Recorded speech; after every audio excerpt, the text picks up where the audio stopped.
Bienvenidos a 360 grados, una visión global de la noticia, un espacio para debatir sobre todo lo que sucede en Colombia y en el mundo.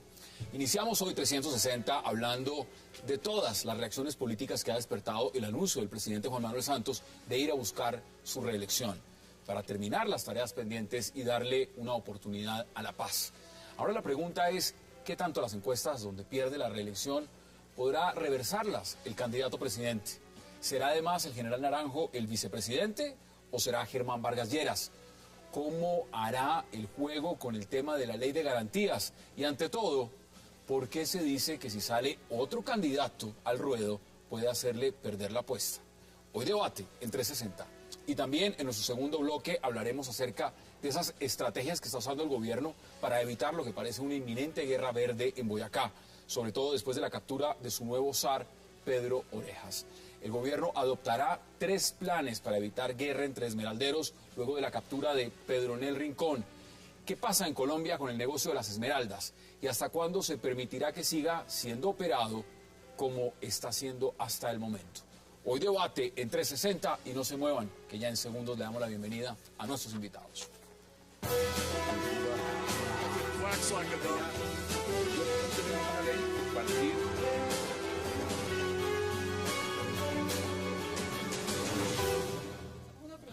Y qué placer darle la bienvenida esta noche a 360 a Alejandra Barrios, a Juan Carlos Lanchero, a César Caballero y Alfredo Rangel. Alejandra, caballeros, qué placer y gracias por aceptar esta invitación. Hassan, buenas noches. Gracias. Bueno, la MOE ya empezó a monitorear todo, ¿no? Sí, Hassan, empezamos el día de hoy. Hoy 37 regionales en todo el país estamos preparando para ver si logramos tener 7.000 hombres y mujeres el día de las elecciones en la calle, pero eso significa que desde hoy, pasando por las elecciones a Congreso, elecciones presidenciales, temas de financiación de campaña, de propaganda, todos los temas de quiénes son los candidatos, cómo van a competir, pues vamos a estar encima. ¿Y el que quiera monitorear a dónde entra?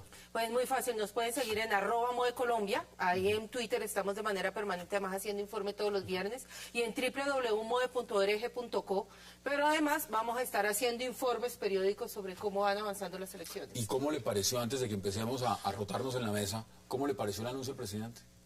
Pues la verdad no es ninguna sorpresa, es decir, lo que se estaba casi que esperando era cuál era la fecha que se iba a hacer, si lo iba a hacer el viernes en Cartagena o Santa Marta, que se había definido, si lo iba a hacer el lunes, que es cuando la ley establece que empiezan las garantías electorales de manera ya específica, el 25. Lo que pasó fue que se adelantó y además puso otro tema sobre la mesa y es si empiezan las garantías electorales, empezaron anoche o empiezan el próximo lunes. Fue un tema más sobre la mesa, pero era de esperar. César, bienvenido. Buenas noches. Usted muchas veces había dicho que eso estaba cantado. Yo creo que era inevitable. El presidente creo que había venido dando todos los pasos, todos los movimientos hacia ese escenario. Usted sabe, y yo lo he dicho varias veces, yo creo que la manera como se introdujo la reelección en Colombia pues es inadecuada, pero la Corte Constitucional la avaló y para mí me parece que es inevitable que cualquier presidente que se haga elegir va a tratar de ir a su segundo periodo. Entonces yo creo que era previsible, como dice Alejandra, y pues bueno, ya es colocar las cartas sobre la mesa. ¿Cuál cree usted que va a ser la estrategia? Pues yo creo que el discurso de ayer fue bastante claro. De alguna manera el presidente, a pesar de que muchas personas insinuaban que no era bueno amarrar la reelección al tema de la paz, decidió amarrarlo al tema de la paz. Yo creo que eso es un tema clarísimo. Y ahí hay una estrategia, digamos, yo creo que la campaña se va a poner muy divertida. Va a haber muchas opciones y creo que la democracia también, digamos, siempre la ha habido. Creo que la democracia colombiana es sana. Hay alternativas en la derecha, hay alternativas en la izquierda, hay alternativas en el centro. Ahora, pues, yo creo que la democracia colombiana va a tener una cosa muy divertida. Alfredo, bienvenido. Muchas gracias. ¿Y usted cómo lo ve? ¿Cómo ve esa estrategia también? Pues no, estaba cantado definitivamente. No, ahí no hubo ninguna sorpresa, pero yo creo que ya ante la evidencia del hecho, los colombianos se están alinderando ya de cara a las elecciones.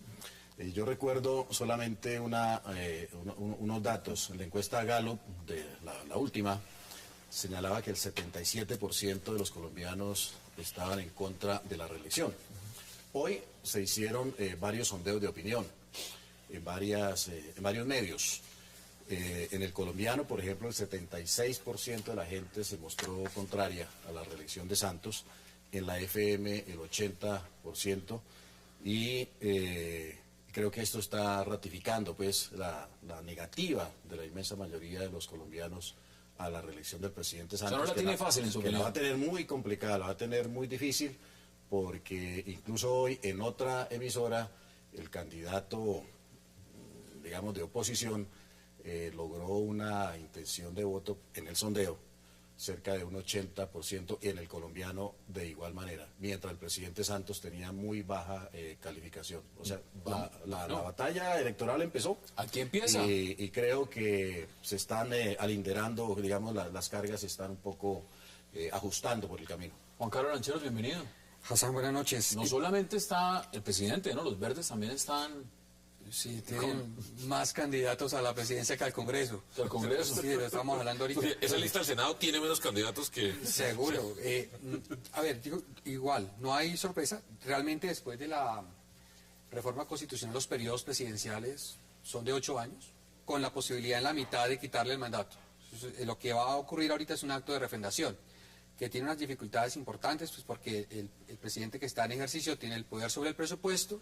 A pesar de que no lo dejen ir a inaugurar obras, igual él tiene el manejo de la ley pues, de presupuesto que Eso es parte de la estrategia. Sí, claro, que se va a aprobar. Tiene igual otras posibilidades, digamos, de influir y de, si se quiere, permear o favorecer su reelección, ¿no? De alguna manera también los congresistas que están en el gobierno, si usted por ejemplo, va al Congreso de la República, va a encontrar que muchos de los congresistas que están en la Unidad Nacional están con el presidente, pues porque de alguna manera han bebido de él y esperan seguirlo haciendo en estos siguientes años. Entonces también parte de eso pues supone la posibilidad de que ellos también puedan ser reelegidos y seguir un poco con la actual condición de cosas. Eso es, digamos, lo primero. Ahora, en relación con la gente que está... Yo también, digamos, coincido en términos generales con mis compañeros aquí en la mesa, y es que el presidente no la tiene fácil. De entrada ha quedado hipotecado, o sea, en este momento la presidencia de Santos depende de las FARC, y ese era uno de los grandes riesgos que nosotros teníamos, donde las FARC hagan un atentadito como el que estaban proponiendo la semana pasada, antepasada, se acaba... ¿Cambia el panorama? Por supuesto, se acaba la reelección del presidente, o sea, no hay. Entonces, aquí es donde comienzan los riesgos que se avisoraron desde el primer momento que se iniciaron las negociaciones de paz. ¿O lo ves? Ahí hay un riesgo, ahí hay un riesgo. Y lo otro es, pues, que efectivamente el tema está en saber quién va a ser el segundo o el tercero en contienda. Porque lo que uno ve hasta ahora es que están arrancando las campañas presidenciales. Vamos a ver qué impacto tiene lo de esta noche, el anuncio, digamos, de Ingrid Betancourt. No sé si realmente ya está efectivamente interesada, pero eso... El sondeo es muy bajo. Sí, pero arrancando. A ver, yo como lo veo es, yo creo que como están los números hoy, es claro que todos los escenarios conducen a segunda vuelta. Yo creo que, digamos, sí, no hay... primero, el candidato más fuerte dentro de sus debilidades es Santos, es el candidato a derrotar. Y yo lo que veo es que, evidentemente, él hoy, como están las cosas, tendría que ir a segunda vuelta. La pregunta es, ¿quién va a ser la persona que va a segunda vuelta? Si va el candidato de la derecha, si va alguno de los candidatos de la izquierda, que hoy entiendo ya tienen 2, 3 candidatos, si va un candidato de la Alianza Verde. Entonces, yo creo que eso va a ser muy interesante, va a ser muy sano. Yo quiero, Juan Carlos, creo que toda la campaña, siempre son campañas de riesgos, claramente. Evidentemente el presidente tomó el riesgo y la decisión de apostar un poco al proceso de paz. Yo no utilizaría que la expresión de que la reelección de él esté hipotecada a las FARC, eso es entregarle demasiado, digamos, yo creo que los colombianos están muy escépticos. El proceso de paz tiene preguntas naturales, preguntas sanas. Yo creo que si bien sí depende, y esos temas están ahí, digamos, ustedes saben, nosotros hicimos una pregunta en donde dijimos... Si el presidente Santos se fuera a reelegir, tendría el 20%, eso fue lo que nos dio a nosotros. 20%. El 20% solamente lo apoyaría, eso fue lo que nosotros dijimos. Y acto seguido le a las personas, y si lograra un acuerdo de paz con las FARC, ¿eso qué tanto lo llevaría? Eso subió al 26%. Es decir, incluso, ya una catástrofe, digamos mayor no estaría. Entonces yo tengo la siguiente sensación. Hasta hoy, el tema del proceso de paz no... Es importante, yo creo que es importante, creo que va a ser muy importante, pero hoy yo no diría que sea lo que va a determinar, digamos, un desastre con las FARC, no creo que sea tan desastroso para el presidente. No, yo sí creo que el presidente Santos se ha equivocado terriblemente al decidir ir por la reelección en medio de la violencia y el terrorismo y un proceso de paz en marcha, de diálogos en marcha. Porque eso efectivamente convierte al presidente Santos en un rehén de las FARC. Claro, no se va a poder levantar. El presidente tendría que hacerle muchas concesiones a la guerrilla de las FARC para que las FARC no utilicen ese instrumento de presión política que tienen en sus manos, que es la violencia, ¿sí? Entonces van a tener una actitud, digamos, de chantaje, de extorsión hacia el gobierno. Si usted no hace esto o aquello, entonces nosotros iniciamos una escalada de acciones terroristas, y eso que obviamente va a afectar las posibilidades. ¿Y a quién de elección catapulta del entonces? presidente Santos. ¿Catapulta a Oscar Iván Zuluaga? Eso a las FARC les es indiferente. Eso de que las FARC calculan a ver quién elige o tal, no. Estaban preparando efectivamente, como se demostró, un atentado contra el presidente Uribe en medio de estas conversaciones de paz. Un grupo como la Teófilo Forero, que depende directamente del secretariado de las FARC. Es impensable pues que ese atentado se estuviera planeando sin el conocimiento del secretariado y de los voceros de las FARC que están en La Habana. Algunos de ellos son miembros del secretariado. Así que para las FARC tienen una lógica que no es la lógica, digamos, común y corriente de cualquier persona que no está metida en un grupo terrorista. Ellos harán sus cálculos. El enemigo principal para una paz con impunidad y como la quieren las FARC, pues es Uribe. Sacando del camino a Uribe, pues habrá algún escándalo y se suspenderán los diálogos temporalmente, pero al final del día ellos considerarían que tendrían mejores posibilidades de alcanzar una paz. Tengo que ir a una primera pausa y quiero volver a Alejandra para preguntarle sobre los mecanismos, porque aquí hay muchas cosas en juego, las alianzas, por supuesto. Vamos a la primera pausa en 360 y ya regresamos.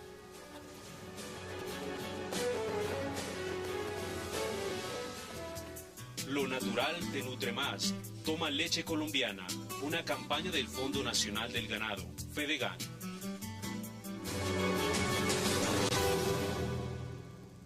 Recibimos con mucho agrado el anuncio de hoy. Sin duda, el discurso marcó un claro talante liberal del presidente Juan Manuel Santos, una persona comprometida con las grandes transformaciones sociales que Colombia necesita, que ha ayudado a crear 2 millones de empleos en Colombia, ha ayudado a reparar 380.000 víctimas, una persona que está comprometida para mejorar la calidad de la salud, una persona con el compromiso en estos temas y por encima de cualquier otro tema, en el tema de la paz. La posibilidad de cerrar el conflicto en Colombia y poder hacer realidad las promesas de la Constitución del 91, de enfrentar los retos del siglo XXI y devolver a Colombia una sociedad y un país pacífico y un país en prosperidad. Regresamos a 360, escuchamos a Simón Gaviria, por supuesto, cabeza del Partido Liberal y quien le ha dado un apoyo muy fuerte al presidente Juan Manuel Santos. Mire, aquí empiezan a jugar las alianzas, pero también es importante saber quién va a ser esa ficha de la vicepresidencia. Todavía no se sabe, hay nombres. ¿A quién ve? Porque ya sabemos que no repite Angelino Garzón. Sí, no, ya toca esperar a ver cuáles son, además creo que también parte de las encuestas Vargas van a Lleras, ir. General Naranjo. Creo que podría ser por ¿De la el lado calle? del General Naranjo, digamos, a mí el tema del General Naranjo, además cuando uno tiene una estrategia tan fuerte, no una estrategia, tiene un telón de fondo tan pesado como el del proceso de paz, el General Naranjo podría ser un ¿Sabes por qué se mensaje los pregunto? Por saber si importante. esa figura al final arrastra o no para el presidente. Yo creo que en esta campaña uno tiene que tener claro que vienen unas etapas que hay que quemar primero antes del tema de vicepresidencia. Primero hay que esperar el 9 de Partido diciembre. conservador, además, Sí, que defiende primero- el Partido pero entiendo, Conservador. Primero el 9 de diciembre hay que ver cómo quedan las listas. Finalmente, quién encabeza qué, cómo están, quiénes son los candidatos. Primer tema, que es el 9 de diciembre. Segundo tema, hay que esperar qué va a decir el Partido Conservador en enero. Entonces es una decisión. Que eso está más dilatado. Sí. Que no Tercero, pudieron para hacerla en mí, marzo. y aquí está Alfredo, a quien ustedes saben, aprecio, está en su campaña al Senado, pues probablemente yo va a ser senador, pues digamos en una lista que yo creo que va a sacar más de 6 senadores, pues están de sexto. Más de 36, pero A las 9 de la mañana del día de las votaciones ya es senador, a las 9 de la mañana.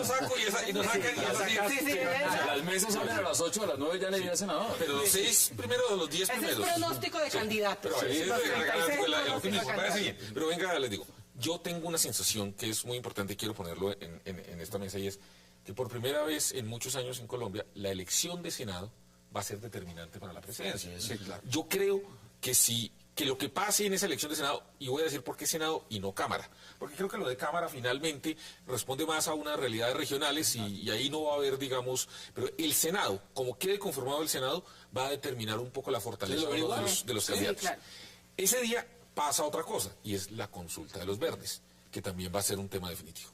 Solo hasta ese momento... por encuesta, ¿no? Sí, bueno, Sí, solo hasta también. ese momento va a empezar a verse cómo es el tema de vicepresidente. Es decir, yo hoy pensaría que digamos que Muy prematuro. es un poco prematuro. O sea, es en ese momento, después de las elecciones al Congreso, en donde yo creo que tanto el presidente Santos como Óscar Iván Zuluaga, como Clara López, dirán, digamos, cuál es su fórmula vicepresidencial en ese momento. Entonces, yo diría que esos son como Los un poco ciclos. los pasos. Ahora, una pregunta también, porque usted decía, los verdes en este momento tienen más candidatos a la presidencia que en la lista del Senado.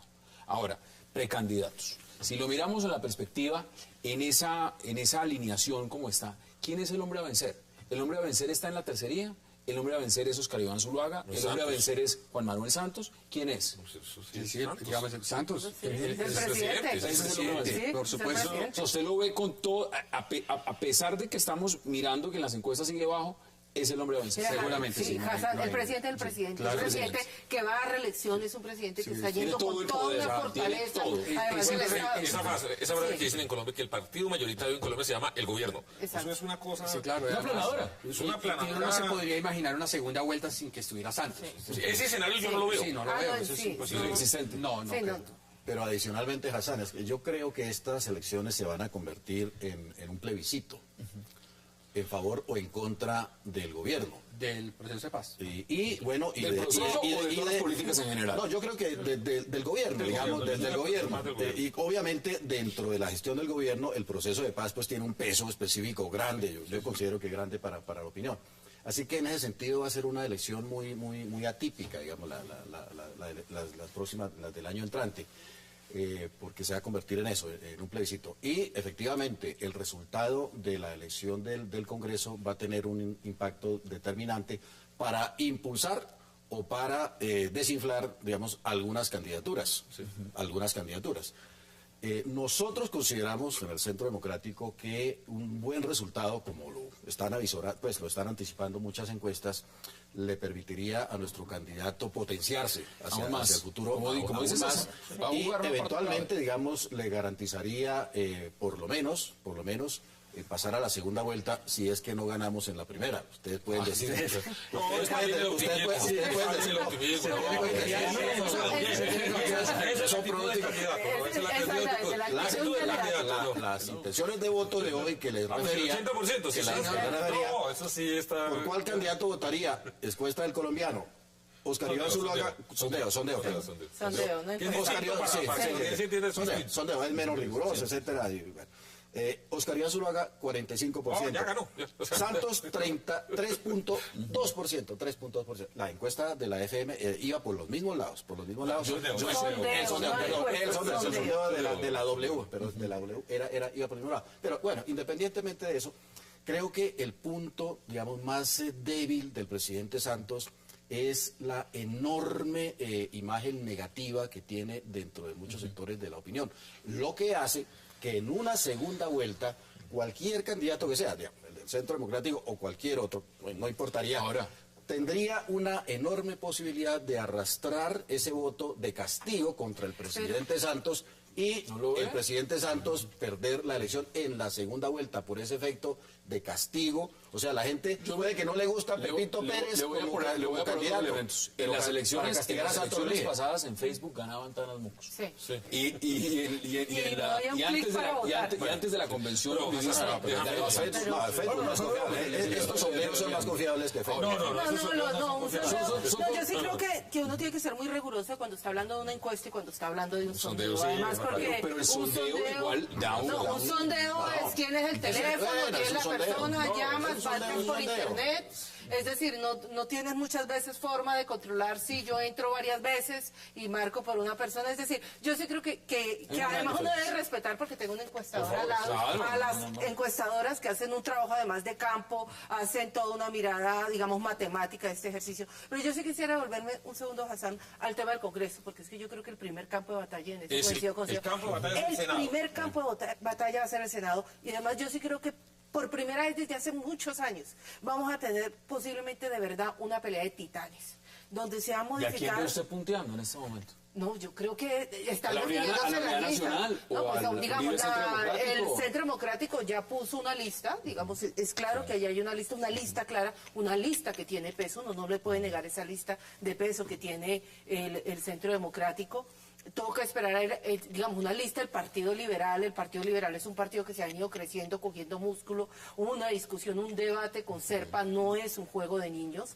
Si Navarro tomara la decisión también, o Peñalosa, o en estos candidatos de pronto presidenciales pensaran que el debate... Es en el Congreso. Y el debate de la paz se va a trasladar al Congreso. Claro, va a ser el siguiente campo de batalla de la paz en este país, el Congreso que se elija el 9 de marzo.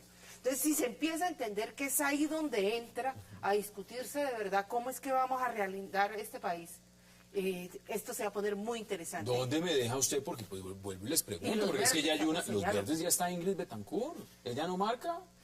Pues yo de los verdes, honestamente, lo que escuché John Sudarsky, hoy en Camilo noticias, Romero. no, claro, todos marcan y tendrán que escoger un mecanismo interno para seleccionar su a ver, candidato.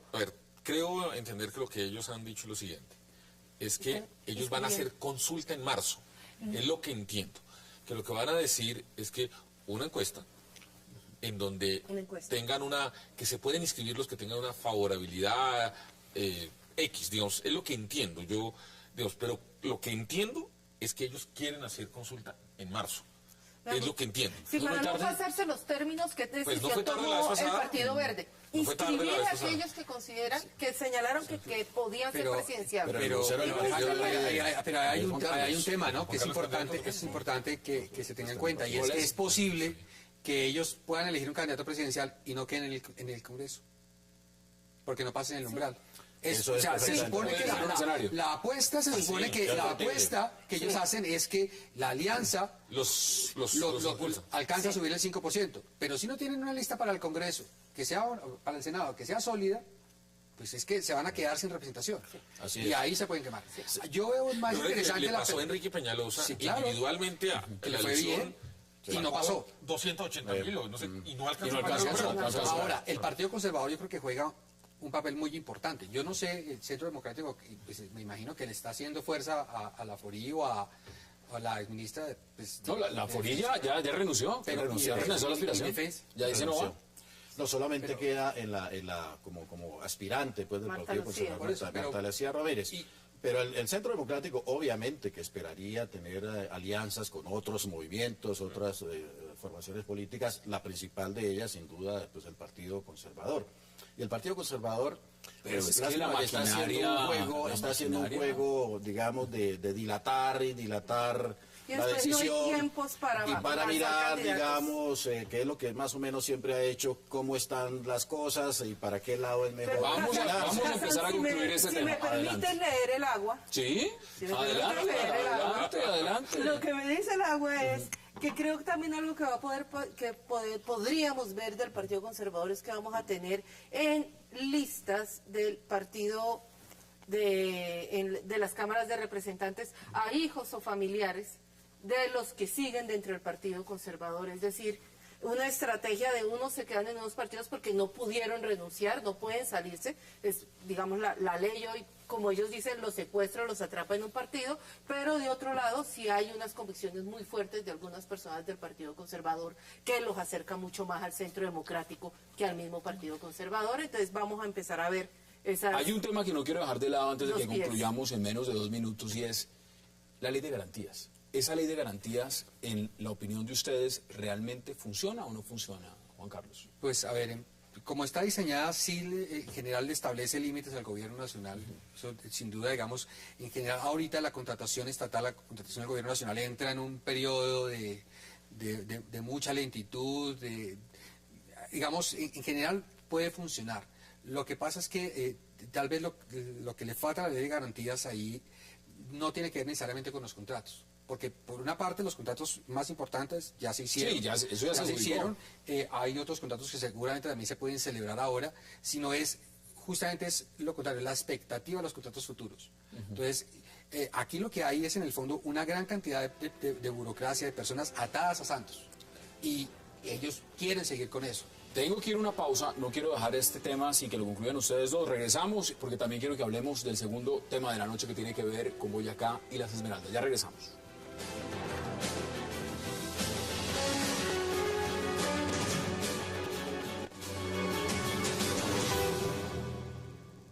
Creo que de pronto el que más había sostenido en los medios de que el presidente se iba a reelegir, que iba a hacer su anuncio, que no había ningún plan B, que eso era para entretener a otros candidatos ahí. Y contento porque veo a un presidente enamorado de la paz, diciendo frases como por ejemplo que ningún presidente le pedirá a una madre que sacrifique a su hijo en la guerra, y al mismo tiempo pues veo a un presidente que no hay gallo. Veo un presidente reelegido, no hay gallo para la contienda política, los veo a todos como pollitos. Vargas Lleras nunca fue plan B, eso fue una cosa que yo creo que él y otra gente se inventó.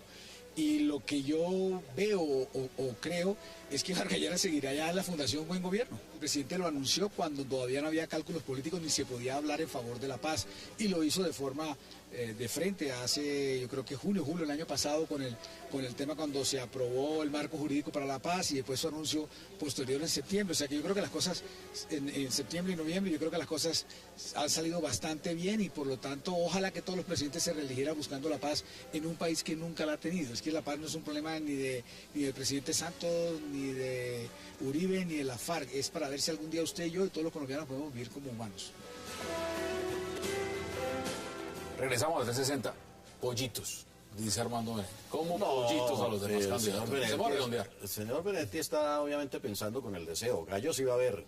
Creo que Oscar Iván Zuluaga se va a crecer, va a lograr reconocimiento, es un tipo muy serio, tiene propuestas muy serias que hacerle al país, y yo creo que progresivamente irá creciendo en el reconocimiento y en la opinión favorable, obviamente, como una opción. Yo creo que es la opción realmente, a estas alturas, la opción viable para reemplazar al presidente Santos. ¿Usted ve el tema de ley de garantías, cómo lo ve? Para que redondeemos este tema. No, a mí me parece que la ley de garantías es una señal de madurez de la democracia colombiana. Me parece que con relación a lo que ha sido el pasado, de abuso de los recursos públicos, de la nómina oficial, etcétera, para inclinar la voluntad de los electores, esta ley de garantías corrige en buena medida eso. Y si nos comparamos con otros países que no tienen un instrumento similar, creo que Colombia tiene esa garantía, digamos, para la oposición, para el ejercicio de la democracia. Concluyamos usted este primer bloque, César. ¿Cómo lo ve con el tema de ley de garantías? Porque el presidente, si algo se le ha dicho es, y usted lo planteaba también, es la maquinaria, ¿no? El poder del Estado. ¿Realmente eso sí frena todo lo que viene? ¿O eso es simplemente un maquillaje? Pues reconociendo lo que aquí dicen, que la ley de garantías es un paso, y es un pasito, pero realmente no logra equilibrar el poder de un presidente. Realmente yo recuerdo, y ustedes tienen que acordarse, la discusión de esta ley de garantías que encabezaron, digamos, las mayorías del expresidente Uribe, ahí que en ese momento encabezó Roy Barreras y Armando Benedetti, que estaban defendiendo la posición de Uribe. En ese momento los contradictores eran Rodrigo Rivera, que luego se volvió uribista, y ellos siempre plantearon una ley de garantías que limitaba mucho más el poder presidencial. Y fue derrotado, digamos, porque esta es digamos, lo que es claro es que esta es una ley que fue hecha como a la medida de un presidente que quería reelegirse por tercera ocasión. Entonces yo creo que si bien es un paso, yo diría es un pasito. Pero yo creo que hay que ser claros. El poder de un presidente es demasiado grande. Pero por favor terminar. Sí, por favor. Entonces yo quiero tratar de decir, la ley de garantías es un pasito en la dirección correcta, pero el poder de un presidente en Colombia es tan grande que esta ley no alcanza a contrarrestar ni a poner en condiciones de equilibrio a los otros candidatos que tiene una democracia como la colombiana. El mejor argumento en favor de la ley de garantías y del control del gobierno es que el presidente Santos, apenas empezó a operar la ley de garantías, dijo: esta ley de garantías es demasiado restrictiva, no me deja gobernar, hay que cambiar, hay que acabar la ley de garantías. O sea que sirve. Eso, o sea que sí sirve. O sea que sirve. Bueno. Sí. Bueno, en eso tenemos una Vamos a cambiar de tema, porque también está pasando algo que tiene que ver mucho con Colombia. Colombia tiene las minas y exporta las esmeraldas más bellas del mundo, unas gemas maravillosas. Pero eso es una zona de candela. Y lo que estamos viendo es que desde que murió Víctor Carranza, se ha dado y empezó una nueva guerra. ¿Cómo ve usted lo que está pasando, Juan Carlos Lancheros, en Boyacá? Porque realmente esto no es cualquier cosa. No, a ver, Colombia es un Estado de Derecho en construcción. ¿Qué significa eso? Que hay zonas del país en donde el Estado como tal no tiene una presencia fuerte y sólida, donde la referencia de autoridad no es el Estado, sino donde son unos poderes locales. Entonces, esto en el fondo es una manifestación más, porque hay otros escenarios también, en donde se pone de manifiesto que efectivamente el Estado le falta. Eso se ha manejado mal. Es decir, el tema de cómo el Estado controla o vigila esas zonas, esos territorios. Es que el Estado ni controla ni vigila Nada, esos claro, es que territorios. Los controlan y los vigilan 8 familias, que son los dueños de ese territorio, y que es precisamente la guerra que se avecina, es porque se rompieron esos pactos. El Estado de Derecho en construcción no pegó ni siquiera en Boyacá. Ahí no. En esa zona... O sea, ahí no está. En esa zona claramente tiene que entrar el Estado. El Estado no está ahí. Eso es un pacto de paz, se ha gobernado con un pacto de paz, y ese pacto de paz está a punto de romperse. Entonces, Está roto. Está roto. Mire, está uno pegado no con puede palos. olvidar que desde los años 60 es una zona en la cual el Estado no ha hecho presencia, en la cual de alguna manera el Estado encontró que la solución fácil era permitir que unos señores locales controlaran el orden público, controlaran la previsión de todos estos temas. No podemos olvidar que fue en los años finales de los 80, en principios de los 90, cuando, auspiciado por el obispo de la zona, las 8 familias hicieron un pacto, y que entre comillas, paz relativa es la paz de un grupo de familias Sí, es eso. que no permiten que el Estado esté ahí, que el Estado no ha querido estar, y yo tengo hoy la sensación de que al Estado colombiano se quedó sin excusas y tiene que entrar. Yo le digo una cosa, hoy ¿cuántos se paga en regalías por las esmeraldas de Colombia? Pues lo que dicen esas 8 familias, que es lo que se exporta. Hoy todos esos recursos que son importantes, no hay realmente un control. Y yo creo que estas familias, de una manera muy clara y beneficiosa para el país, están haciendo que se preste la atención, y hoy yo creo que el Estado colombiano no tiene excusa para no entrar, revisar esas concesiones, revisar lo que se está pagando, revisar las condiciones laborales de las personas que están allí, y particularmente entrar y ejercer la autoridad de la fuerza pública con el monopolio legítimo de la fuerza. Hoy, afortunadamente, pues a este señor Pedro Orejas lo capturaron, y yo supongo que los demás miembros de esas familias que tengan orden de captura deben capturarlos. Usted lo ve de la misma forma. Esto es un tema complejo. Esto no es cualquier cosa. Es decir, si no han entrado en todos estos años, es justamente por el poderío que ahí se maneja y Por el poder de Carranza. Exactamente. Pero bueno, Carranza ya no está. Por eso Carranza ya no se está. les desbarató el... Pero yo creo que en el sector de las esmeraldas, de todas formas ha habido cambios. Hay unos sectores, digamos, algunas familias que ya tienen, digamos, segundas y terceras generaciones, que son los que están, digamos, a cargo de la producción de esmeraldas, que son sectores más modernos, digamos, más proclives a las reglas del juego, del Estado, al cumplimiento de las leyes, etcétera. Incluso hay inversión extranjera que obliga necesariamente a ciertos controles y a que haya ciertos parámetros y a que se evite pues la ley de la selva, que es lo que ha imperado allá. Pero hay todavía otros sectores, digamos, que no han entrado todavía en esa dinámica de modernización, digamos, de acatamiento del Estado y de las normas, etcétera. Entonces, eso hace que la situación muy inestable. Aparece una nueva mina y entonces viene la garrotera y viene la pelea por esa nueva producción. Efectivamente, todavía falta un control enorme por parte del Estado de la misma producción de las esmeraldas, y el descontrol se va por la vía de la monetización. Es decir, allá los negocios de las esmeraldas se hacen en rama, pues en dinero efectivo. Eso crea un problema adicional, y es la entrada del narcotráfico en esa zona. Porque los narcotraficantes obviamente Bueno, son los el que mexicano tienen quería controlar ese territorio también. los Ahora, narcotraficantes son los que tienen el dinero pues en rama, en todos los volúmenes que se quiera, para lavarlo. Pero es que sabe a por qué través se de lo la pregunto, compra de mira, esmeraldas. es que según Y ese es otro lo problema que ha hecho adicional. la Fiscalía, la orden de captura del señor Pedro Orejas, esto tiene que ver con delitos de concierto para delinquir, fabricación, tráfico, porte, tenencia de armas de fuego, fabricación, porte y tráfico de armas de uso restringido. Eso no es cualquier cosa. Yo primero solamente una cosa, Alfredo, lo de la presencia de empresas internacionales en la zona. Puede ser, pero solamente dejo la duda de si son esas mismas familias con fondos de inversión por fuera que aparecen como los inversionistas. Porque que yo sepa, no hay una sola compañía minera importante del mundo en la zona esmeraldífera, que yo sepa. Están entrando. Lo que yo sé es que son compañías mineras creadas en Aruba, en Antillas, con fondos, como fondos de inversión. Eso es lo que sé, pero vale, simplemente lo mire, por ejemplo, también hay inversión de empresas serias multinacionales. Y termino con este otro tema. Lo que nos está pasando aquí es que estamos viendo un problema que tenemos desde hace 40 años. Muy parecido a lo que pasa con la Guajira, que tenemos con el gobernador Kiko Gómez, con este señor Marquitos, en donde realmente hay zonas del país donde por los últimos años, y no estoy hablando de los últimos 2, ni 10, ni 15 años, sino por mucho tiempo, el Estado colombiano no ha ejercido el monopolio legítimo del uso de la fuerza. Y yo creo que es hora de que en esos territorios el Estado colombiano ya no tiene excusa y tiene que entrar.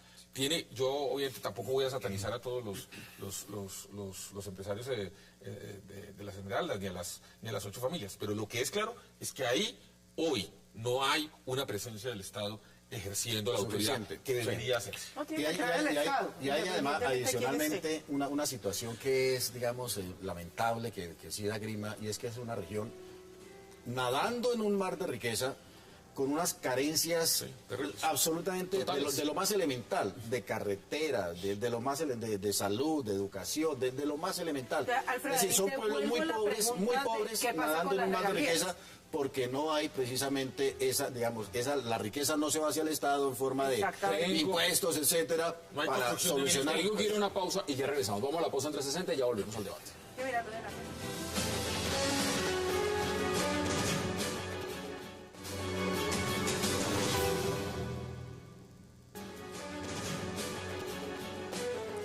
Regresamos a 360. Mire, usted decía una de las cosas que me parece más interesantes de este debate y es presencia del Estado.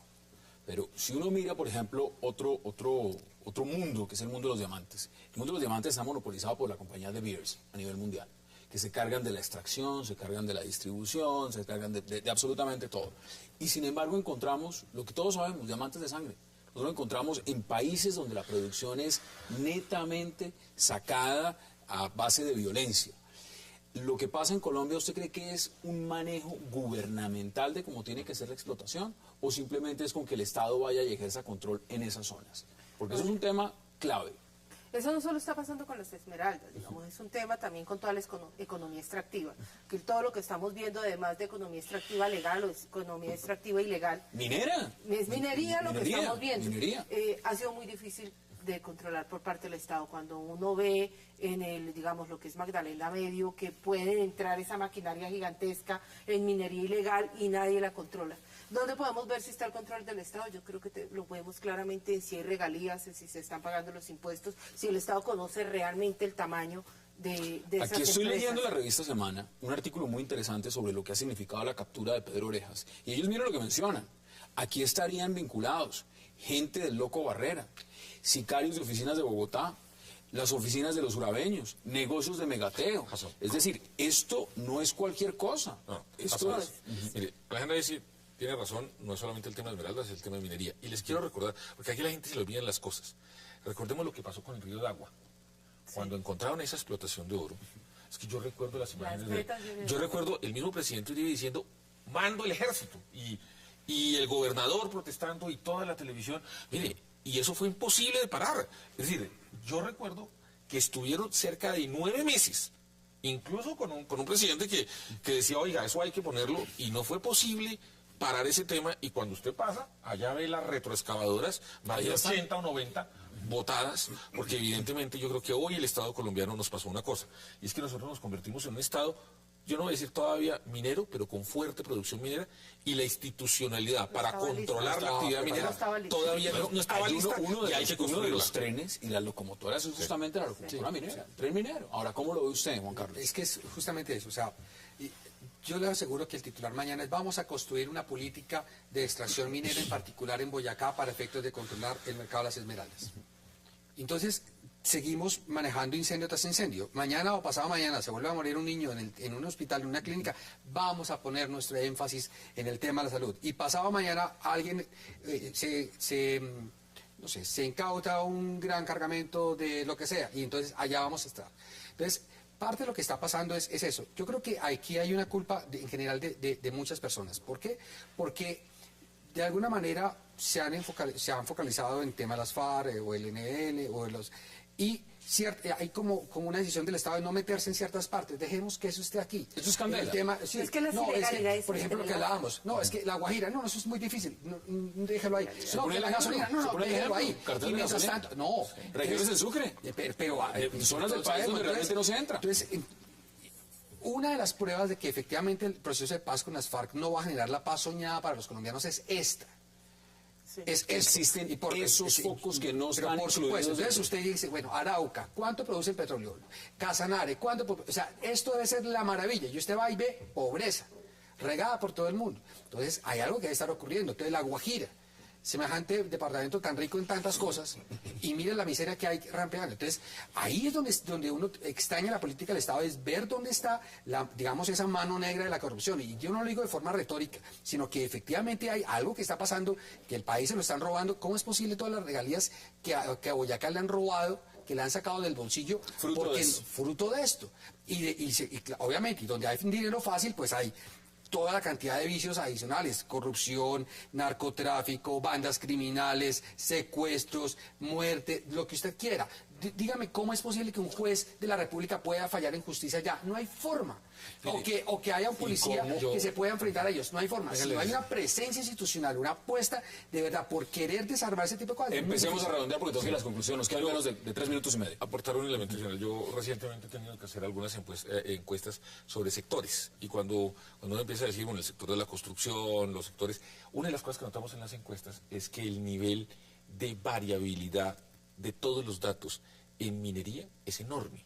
Es decir, yo a mis clientes les he recomendado, mire, yo hice las encuestas en estas empresas, pero realmente hay cosas tan formales como grandes empresas petroleras, que yo creo que hay buenas empresas, hay unas empresas mineras importantes. Serias. Hay empresas muy informales, hay empresas que tienen actividades criminales, y hay otras que son simplemente unos lavaderos de activos. Entonces, digamos que la variabilidad de lo que hay ahí es enorme y es inmensa. Entonces, yo aquí lo que creo es que lo que hay que hacer es una reflexión y decir, nosotros en 1990 no éramos un país con minería importante. Hoy somos un país con minería importante. Y yo creo que el Estado colombiano tiene que construir una institucionalidad para controlar. Y yo lo quiero decir, yo soy de las personas que creen que es mejor tener minería formal, que pague impuestos, que tiene unos costos y que hay que asumirlos, a tener una minería de carácter totalmente ilegal, donde hay lavado de activos, donde hay actividades criminales. Y yo creo que no debemos satanizar toda la minería, sino debemos construir el escenario para que los buenos mineros puedan actuar. Ahora, hay una pregunta también que no quiero que la dejemos fuera del contexto y de las conclusiones, y es, ¿tiene el gobierno la responsabilidad en este momento de ponerle fin a esto? Porque lo que se puede desatar claramente, una cosa es el señor Víctor Carranza vivo, que podría controlar lo que está pasando, o lo que se puede convertir. Pero ya ahora, además el Estado yo creo que tiene una oportunidad de oro, porque ahora ya no lo tiene que controlar un señor como Víctor Carranza, ahora lo tiene que controlar el Estado. Tiene que entrar y decir, aquí está el Estado y vamos a organizar para la democracia y la institucionalidad colombiana estos 16 municipios, que son los 16 municipios en problemas. Pero hay algo, y es que, digamos, y sí puede decir uno, la falta de previsión, de anticipación de este gobierno ha sido enorme también en este tema de las esmeraldas.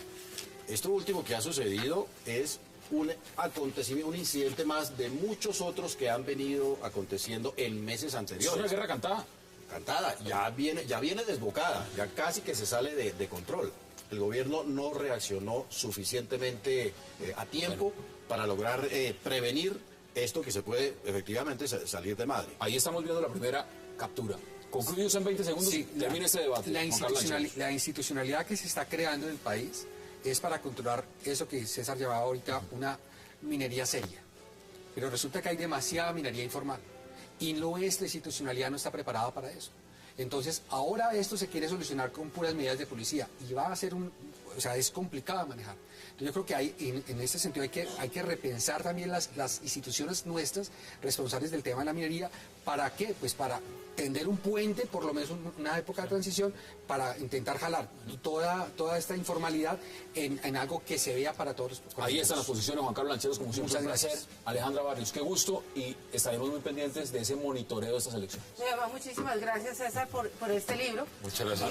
Y para terminar, te digo una cosa, y creo que es muy importante para todos los ciudadanos: la institucionalidad no se construye sola. La constitucionalidad se construye con excelentes políticos, con hombres que escojamos de manera decente, que no vendamos el voto y que decidamos que sean los que nos guíen. Así que todo este tema de institucionalidad se traduce en voto responsable, porque nuestro voto tiene poder y así lo tenemos que mostrar. Ahí está el cambio. César Caballero, como siempre, un verdadero placer. Hassan, muchas gracias, muy querido por la invitación. Alfredo Rangel, como siempre, un placer. Un saludo a la población de San Marcos Sucre, que sé que Claro nos está que sí. escuchando. Ojalá la revocatoria popular del mandato sea un éxito. Y un tema, además, que estaremos monitoreando muy de cerca, el día 24 de noviembre. 24 de noviembre seguramente va a ocurrir un hecho histórico, la ¿Es la primera primera en América Latina? revocatoria popular de un mandato en Colombia y en América Latina. Claro, y Noticias estará muy pendiente y cubriendo desde allá. Y hasta una próxima oportunidad a ustedes. Gracias por acompañarnos. Recuerden, mañana la cita a la misma hora, a las 8, para seguir debatiendo toda la agenda política de Colombia y del mundo. Y no olviden nuestra repetición, 11:30 de la noche. Gracias por acompañarnos.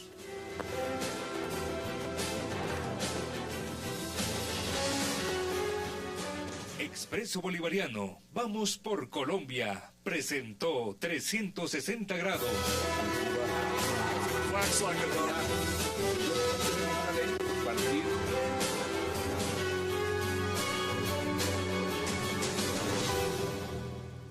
¿Cómo lo ve? ¿Cómo ve esa estrategia también? Pues no, estaba cantado definitivamente. No, ahí no hubo ninguna sorpresa, pero yo creo que ya ante la evidencia del hecho, los colombianos se están alinderando ya de cara a las elecciones. Yo recuerdo solamente unos datos. La encuesta Gallup, de la última, señalaba que el 77% de los colombianos estaban en contra de la reelección. Hoy se hicieron varios sondeos de opinión en varios medios. En el colombiano, por ejemplo, el 76% de la gente se mostró contraria a la reelección de Santos. En la FM, el 80%. Y creo que esto está ratificando pues la negativa de la inmensa mayoría de los colombianos a la reelección del presidente Santos. O sea, no la tiene fácil en su que la opinión. va a tener muy complicada, la va a tener muy difícil, porque incluso hoy en otra emisora el candidato, digamos, de oposición logró una intención de voto en el sondeo cerca de un 80%, y en el colombiano de igual manera, mientras el presidente Santos tenía muy baja calificación. O sea, la batalla electoral empezó. Aquí empieza. Y creo que se están alinderando, digamos, las cargas se están un poco ajustando por el camino. Juan Carlos Lancheros, bienvenido. Hassan, buenas noches. No solamente está el presidente, ¿no? Los verdes también están... Sí, tienen más candidatos a la presidencia que al Congreso. Que al Congreso. Sí, lo estamos hablando ahorita. Porque esa lista del Senado tiene menos candidatos que... Seguro. A ver, digo, igual, no hay sorpresa. Realmente después de la reforma constitucional los periodos presidenciales son de 8 años, con la posibilidad en la mitad de quitarle el mandato. Entonces, lo que va a ocurrir ahorita es un acto de refrendación, que tiene unas dificultades importantes, pues porque el presidente que está en ejercicio tiene el poder sobre el presupuesto. A pesar de que no lo dejen ir a inaugurar obras, igual él tiene el manejo de la ley pues, de presupuesto que se Eso es parte de la estrategia. Sí, claro, que se va a aprobar. Tiene igual otras posibilidades, digamos, de influir y de, si se quiere, permear o favorecer su reelección, ¿no? De alguna manera también los congresistas que están en el gobierno, si usted por ejemplo, va al Congreso de la República, va a encontrar que muchos de los congresistas que están en la Unidad Nacional están con el presidente, pues porque de alguna manera han bebido de él y esperan seguirlo haciendo en estos siguientes años. Entonces también parte de eso pues supone la posibilidad de que ellos también puedan ser reelegidos y seguir un poco con la actual condición de cosas. Eso es, digamos, lo primero. Ahora, en relación con la gente que está... Yo también, digamos, coincido en términos generales con mis compañeros aquí en la mesa, y es que el presidente no la tiene fácil. De entrada ha quedado hipotecado, O sea, en este... específica, el 25. Lo que pasó fue que se adelantó y además puso otro tema sobre la mesa y es si empiezan, las garantías electorales empezaron anoche o empiezan el próximo lunes. Fue un tema más sobre la mesa, pero era de esperar. César, bienvenido. Buenas noches. Usted muchas veces había dicho que eso estaba cantado. Yo creo que era inevitable. El presidente creo que había venido dando todos los pasos, todos los movimientos hacia ese escenario. Usted sabe, y yo lo he dicho varias veces, yo creo que la manera como se introdujo la reelección en Colombia pues es inadecuada, pero la Corte Constitucional la avaló y para mí me parece que es inevitable que cualquier presidente que se haga elegir va a tratar de ir a su segundo periodo. Entonces yo creo que era previsible, como dice Alejandra, y pues bueno, ya es colocar las cartas sobre la mesa. ¿Cuál cree usted que va a ser la estrategia? Pues yo creo que el discurso de ayer fue bastante claro. De alguna manera el presidente, a pesar de que muchas personas insinuaban que no era bueno amarrar la reelección al tema de la paz, decidió amarrarlo al tema de la paz. Yo creo que eso es un tema clarísimo. Y ahí hay una estrategia, digamos, yo creo que la campaña se va a poner muy divertida. Va a haber muchas opciones y creo que la democracia también, digamos, siempre la ha habido. Creo que la democracia colombiana es sana. Hay alternativas en la derecha, hay alternativas en la izquierda, hay alternativas en el centro. Ahora, digamos, yo creo que la democracia colombiana va a tener una cosa muy divertida. Alfredo, bienvenido. Muchas gracias. ¿Y usted cómo?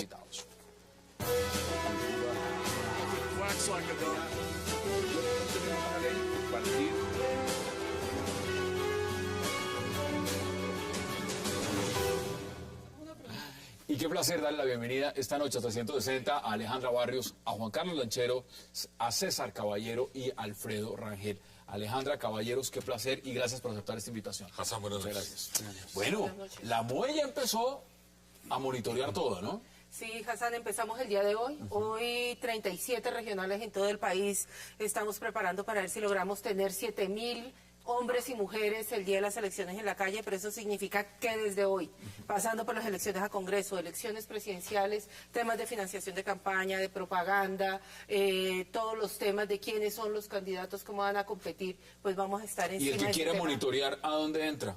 Pues muy fácil, nos pueden seguir en @ModeColombia, ahí en Twitter estamos de manera permanente, además haciendo informe todos los viernes, y en www.mode.org.co, pero además vamos a estar haciendo informes periódicos sobre cómo van avanzando las elecciones. ¿Y cómo le pareció, antes de que empecemos a rotarnos en la mesa, cómo le pareció el anuncio del presidente?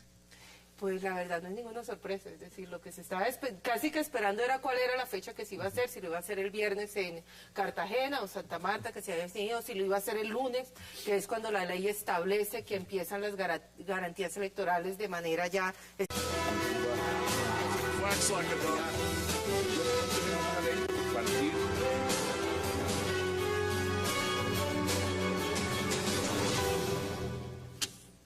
Bienvenidos a 360 grados, una visión global de la noticia, un espacio para debatir sobre todo lo que sucede en Colombia y en el mundo. Iniciamos hoy 360 hablando de todas las reacciones políticas que ha despertado el anuncio del presidente Juan Manuel Santos de ir a buscar su reelección para terminar las tareas pendientes y darle una oportunidad a la paz. Ahora la pregunta es, ¿qué tanto las encuestas donde pierde la reelección podrá reversarlas el candidato presidente?